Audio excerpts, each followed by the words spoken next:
Кыргызстан мусулмандардын дин башкармалыгы маркумду акыркы сапарга узатууда ысырап корчулуктун алдын алуу жөнүндө фатва чыгарды. Мындан кийин мал союп, жумалык, кыркылык жана жылдык өткөзүүгө тыюу салынат. Ал эми буга жергиликтүү тургундардын пикири кандай, чогуу билели. Мисалы үчүн нарын жак тараптарда алыс жактан келгендерге тамак берилмесе болбой калат да. Мисалы үчүн нарында сүйүк чыгып атса, Бишкектен барышса, ачене тамак бербесе, бирок ошол үйдөн эмес, Ошка коламын же башка жактан беребиши. Бирок берилиш керек да. Столовый деле жок. Болсо да айылдардачы. Мен эки замандын ортосунда туулгам. Жылдыкка уруксат берсе болор эле. Кыркылы, анан жетили дегендер туура элемес эле. Анан кийит көтөрүп барып, чүмпүрөк көтөрүп баргандар туура эмес чынында эле. Анан эл менен болсо мен да ошомун да сарап отурам. Мен өлсөм, мен балдарым эстеге сойбой отуруп, мен ошону чатам да. Мисалы үчүн колунда бары бар, жогу бар. Колунда барга билинбейт, колунда жоктор колунда барга тең элем деп кыйналып атат. Жакшы чечим. Президентти колдойбуз, туура. Бизде дин таануучулар бизге айтып атпайбы, салам молда дин бузар деп. Өзү эле мойнуна алып атпайбы, мисалы үчүн. Ушундай нерселерди ким чыгарды дегенде, мага окшогон эле бир молда чыгарды деп айтып аткандар бар го. Мен атын айтпай эле коеюн. Ошол сыяктуу билбеген бул өзү бул христиандерден келген нерсе да. Кырктык, жылдык дегендерчи. Исламда жок нерсе бул. Болгон эми убакыт өз ордуна коет, барып шундан кийин жоголот. Эми бул жери бир чети жанагы өлгөнгө итак эле өзүлөрү өзүлүп неметип атса, үйдөн өлүк чыгып атса, андайына макул элемин да.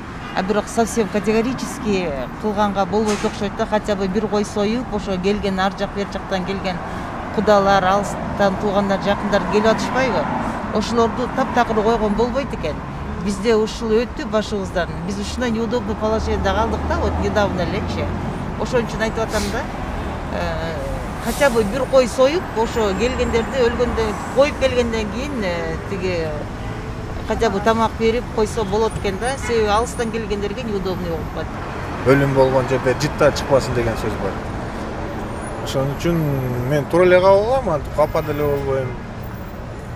Той болсо, ладно, анысы кала өзүнүн мартабасына карап союш керек. Анан өлүм болгон жерде союлбаганга мен туура эле кабыл алам. Биздин кыргыздарда бул мал союлуп келген, мурунтадан эме болгон, анан азыр ал нерсени сразу чыгарып салыш дагы мүмкүн эмес да. Бул калктын арасында ошол ата бабаларыбыздан калган деп дагы бекем кармашат. Бирок өтө эле ашыкер ысырапкорчулуктун кереги жок да. Абдан жакшы. Мен деле жакындап турсам тияка кеткенге, мага мал сойбой эле койсун, абдан жакшы пикир. Бир эле кой сойсо болот. Башка чоң малдын эмне кереги бар? Азыр тиги барыбыз курутойбуз деп эле 6-7-8 чоң бода малдарды союп атпайбы, жылкыларды болбойт ошо. Ысырапкорчулук көп жактырбайт.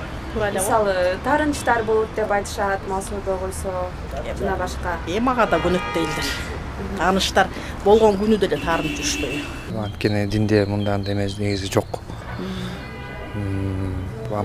Мага бербей койду, мага кийитпей койду деген бул тааныч негизи болбош керек да адамда.